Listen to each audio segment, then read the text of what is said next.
Doubles and coffee. The Prime Minister of the Republic of Trinidad and Tobago made a statement in Parliament to show that for the second year consecutively, for the first time in the history of Trinidad and Tobago, the Auditor General was unable to audit the accounts of the people's money, your money, the taxpayers' money, because of the incompetence, corruption, nepotism, arrogance, vindictiveness, and wickedness of the PNM under Keith Rowley, Stuart Smallpin and Colm Imber. Could not audit. Do you all understand that? But you could have known that the way they speak to you about your money, the way Rowley says you have to wean yourself off the government, and he separated the government from the people, and he uplifted himself and his cabinet ministers above the people, to talk down to the people, to buff the people, to not account to the people. And then Rowley quit on the people when he thought he needed to go and play golf. But imagine the Express newspaper listens to a Prime Minister, Kamla Persad-Bissessar, read out information about lacking documentation, no contracts, no accountability, no ability to respond, so much so that the Auditor General could not sign off, could not audit, could not give an opinion on the national accounts for the second year running. And in the first year, there was a debacle about an Attorney General of the PNM and a Minister of Finance sending the Auditor General pre-action protocol letter in the Auditor General's witness statement signed on an affidavit. The Minister of Finance called the Auditor General on her personal cell phone to bring pressure to bear to do something that she did not agree so to do.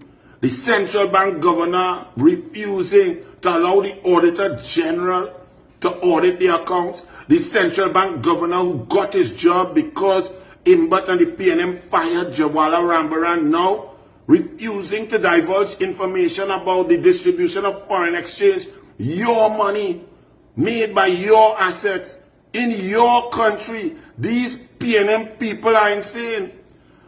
Now the editorial in the Express does what can only be described as mental, ethical, and moral gymnastics, while stating that it was devastatingly inappropriate, wrong, and unbelievable that the accounts could not be audited. The Express goes on to go into a scathing rebuke of the judiciary and the Integrity Commission. Now, don't get me wrong. If those institutions did not account properly, they need to be run through the coals, raked over the coals. But not before the government, who's in charge of creating the budget, ballooning the budget and deficits to 9, 10, 11, 12 billion dollars. The politicians who claim that others are corrupt, those in charge of daily expenditure in the billions and trillions of dollars. The first ones that should be brought to account and raked over the coals is Keith Christopher Rowley, Stuart Smallpin, Colm Imber, not so, based just on the quantity of money them spend, based on the lack of accountability, based on the power of the Prime Minister, the awesome power to control every single cent. In fact, the money that the Judiciary and Integrity Commission spend, the small money that they get, is given and allocated to them by the government. But somehow the Express found it necessary to not go into detail on Rowley, on Keith Christopher Rowley, who had the audacity to say Kamla lie. Rowley, the biggest pathological liar, the most ridiculous human being to ever be sworn in as Prime Minister, until they selected Smallpin, who beat back Rowley. The Express refuses to go in and give you details about Rowley's mismanagement. So hear the Express editorial. A costly state failure to account. Okay, Express, let's hear you. Incompetence or corruption. These are two explanations for the failure of government ministries and other state entities to provide required documentation to the Auditor General. Really? Incompetence for a second year running? Incompetence may have expressed the first year, even though they had 8 years before that, or 7 years before that. But let's pretend you want to use the word incompetence in order to stay away from the truth, which is corruption, but back-to-back years. So, incompetence, you could have made mistakes, errors, and so on, omissions the year before. But having seen and learned those mistakes, you come back in the second year repeating it, and the Express is trying to suggest is incompetence the second time? No, Express. After incompetence, there's only one option left. Pure, unadulterated corruption. So they say, incompetence or corruption, these are two explanations for the failure of government ministries and other state entities to provide required documentation to the Auditor General. But Express and some of them state entities, which are all PNM, and I notice you don't like to say PNM. So people might read this and feel it's only all the governments. It's PNM government, Rowley government, small pin but government, Imbut government. And some of them board members of the PNM still there who could not account. And you're all trying to make an argument that I bullied them to tell them resign. Let them go with their corrupt ruler, their corrupt leader, their corrupt cabinet. The Express continued.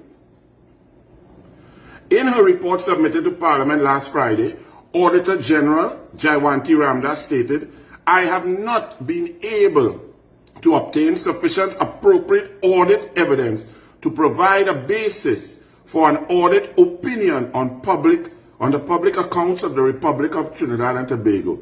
She's not been able to receive the information. What is that information? Contracts, information, invoices, bills. If you running your business and you cannot account, when the accountant asks you how much you spend on concrete, how much you spend on stock, how much you spend on salaries, if you pay your NIS, talking about that. Chinese laundry, you pay your NIS yet? You pay your workers NIS yet? Chinese laundry, did you fix up the debt that you have at BIR and so on, the taxation? You're so studying to be a PNM, sort out that Chinese laundry. Anyway, that was just en passant. Continuing. From the Office of the Prime Minister to the Central Bank to the Ministry of Public Administration, public servants fail to produce financial statements, letters of authorization, or contracts to explain how money was spent. The worst offenders were perhaps the Ministry of Social Development and Family Services, the Judiciary of TNT, and the Integrity Commission. Really? And you notice how they say the public servants failed. Now, public servants, yes, you can take blame. But from where we are sitting also at the Ministry of Housing and other ministries, we are seeing that public servants were forced to do things by people above them. We have statements in our hands that public pressure was brought to bear on public servants.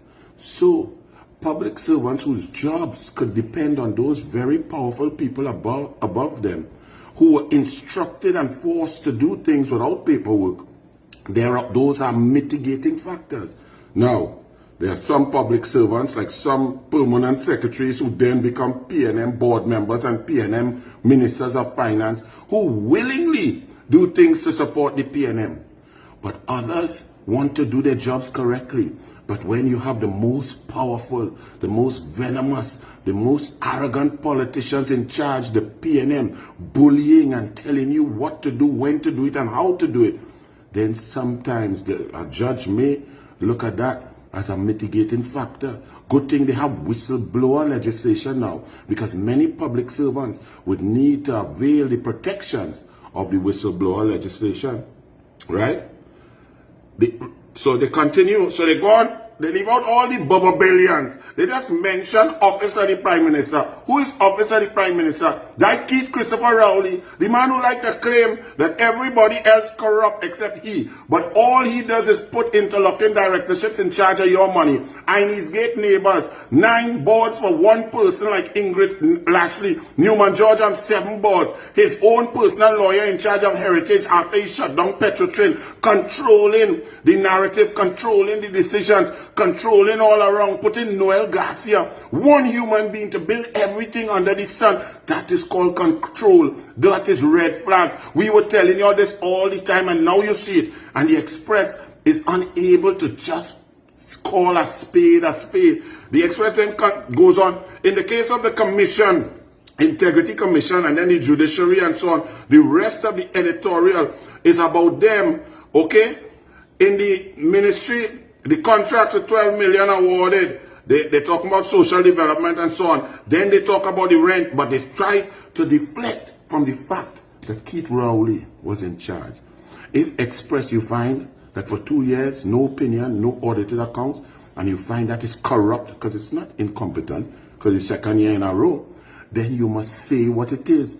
That Keith Rowley and Stuart Smallpen Young ran the most corrupt government in the history of Trinidad and Tobago. Say it with me, Express. The PNM was corrupt. Say it, print it, write the truth. Get off of your biased PNM propaganda, your fake news media.